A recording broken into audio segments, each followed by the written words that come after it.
Shalom, selamat pagi.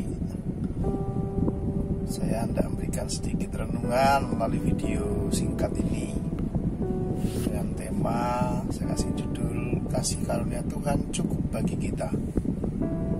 Demikian menurut firman Tuhan. Tetapi jawab Tuhan kepadaku, cukuplah kasih karuniaku bagimu, sebab justru dalam kelemahanlah kuasaku menjadi sempurna.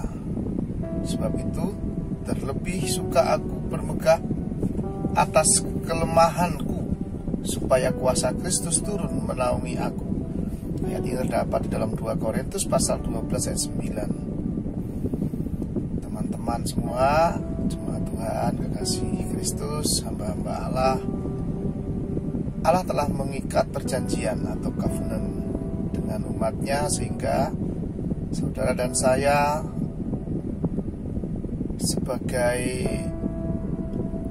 umatnya atau sebagai hambanya adalah memiliki jaminan atau di dalam jaminan pemeliharaan Allah.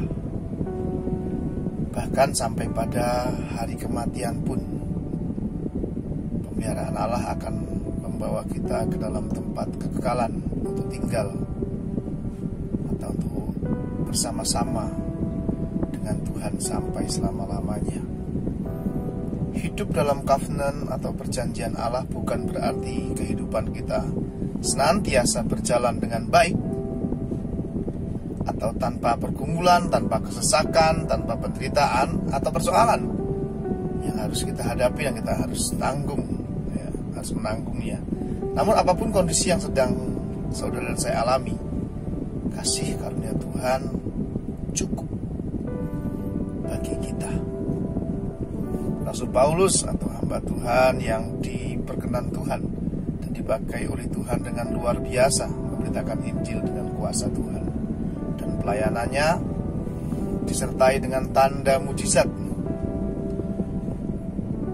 Bahkan sapu tangan atau kain yang pernah dipakai Paulus dapat menyembuhkan orang sakit dan mengusir roh jahat dalam Kisah Rasul pasal 19 ayat 12. Namun ketika dirinya sendiri sedang sakit, Paulus berdoa kepada Tuhan untuk memohon kesembuhan, tapi Tuhan tidak mengabulkan doanya. Tetapi jawab Tuhan kepadanya, kasih karuniaku cukup bagimu. Ada saat-saat dalam kehidupan kita, Tuhan mengizinkan kita harus berada dan menghadapi kondisi tertentu, mungkin sulit, mungkin kadang-kala deadlock kita alami, jalan buntu, dan bagi kita itu adalah sesuatu yang tidak baik, lalu membuat kita menderita. Kita berdoa agar Tuhan menolong dan segera melepaskan kita dari persoalan ini, namun Tuhan tidak mengabulkan doa kita.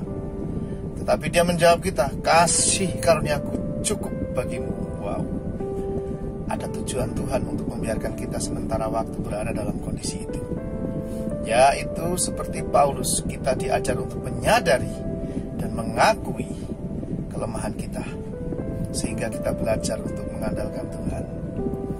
Tuhan ingin menyatakan kuasa-Nya di dalam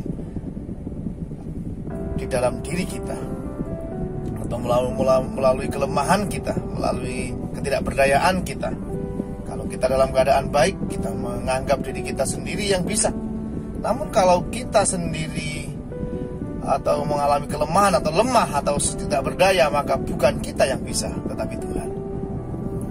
Tetapi karena Tuhan yang berkuasa, yang telah menolong dan memampukan kita, disitulah kita diajar Tuhan untuk belajar rendah hati.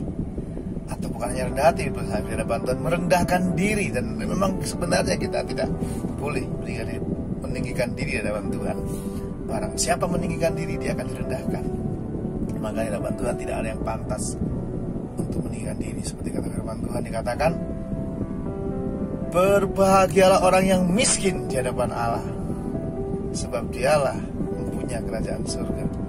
Jadi kalau kita di hadapan Tuhan meninggikan diri, sok kaya, hebat secara rohani nih ya, bukan secara materi saja, hebat, tidak berkenan. Soalnya kita tidak ada apa-apanya, memang sebenarnya miskin secara rohani di hadapan Tuhan, maka sepantasnya kita merendahkan diri di hadapan Tuhan. Inilah kebenaran Tuhan yang seharusnya menguatkan dan menghiburkan kita dalam setiap musim kehidupan dan dalam setiap keadaan kita. Kasih karunia Tuhan cukup bagi kita. Kasih karunia Tuhan yang akan menopang dan memampukan kita dalam menghadapi kehidupan, baik itu kesulitan apapun, sehingga hati kita tetap ada kedamaian, sukacita, dan pengharapan kepada Tuhan. Kiranya kasih dan kuasa Tuhan Yesus senantiasa melingkupi dan memenuhi kita sekalian, saudara dan saya. God bless you. Shalom. Tuhan berkati.